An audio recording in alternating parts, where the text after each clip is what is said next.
Irmãos, vou ler com vocês então 1 Coríntios, no capítulo 1, do versículo 28 até o 25, onde Paulo escreve para a igreja de Corinto o seguinte: A mensagem da cruz é loucura para os que estão se encaminhando para a destruição, mas para nós que estamos sendo salvos, ela é o poder de Deus.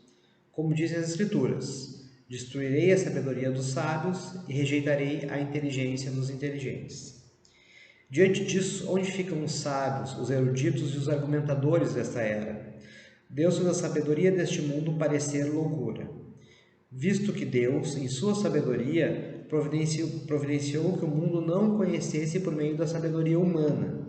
Usou a loucura de nossa pregação para salvar os que creem. Pois os judeus pedem sinais e os gentios buscam sabedoria. Assim, quando pegamos que o Cristo foi crucificado, os judeus se ofendem e os gentios dizem que é tolice. Mas, para os que foram chamados para a salvação, tanto judeus quanto gentios, Cristo é o poder de Deus e a sabedoria de Deus.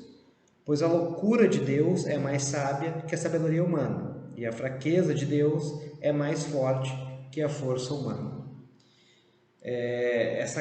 Toda essa carta assim, de Paulo, ela é muito bonita e ela gira em torno disso, o que me parece que é uma espécie de lógica inversa.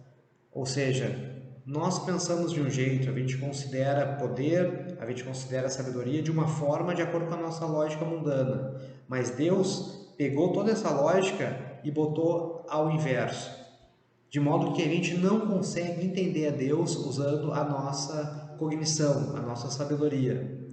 Então, é interessante a gente avaliar isso para poder distinguir duas coisas que eu acho que são bem importantes. Primeiro, eu acho que Deus não despreza os inteligentes. Ele despreza os arrogantes, os que acham que por meio da sabedoria humana vai se atingir uma sabedoria total das coisas, inclusive a sabedoria de Deus. Isso não é ser inteligente, pelo contrário, isso de certa forma é ser ignorante. Então, acho que Deus ele gosta da sabedoria humana à medida que ela entende que a lógica não é humana, mas é a lógica divina. E que ele opera dessa forma que para a gente chegar ao conhecimento dele, nós temos que tentar entender, mesmo que não pela nossa sabedoria, como as coisas funcionam no reino de Deus. E isso até me remete a uma aula que eu estava tendo sobre a teologia augustiniana de Agostinho, em que Agostinho tem uma luta muito ferrenha consigo próprio, porque ele era um cara muito inteligente e ele não conseguia crer. A inteligência dele impedia ele de crer, porque ele estava operando na lógica humana e ele buscava a crença antes da conversão dele usando a lógica humana. E isso mostra bem como a gente não consegue, por mais inteligente, erudito que nós sejamos. E Agostinho finaliza, né, depois da conversão, essa jornada dele, entendendo que o grande propósito da inteligência é nos tornar humildes.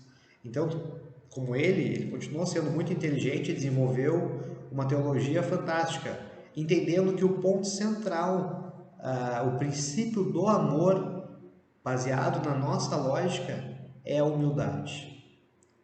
E isso é muito difícil da gente entender. E se a gente entende, é ainda mais difícil da gente conseguir viver isso.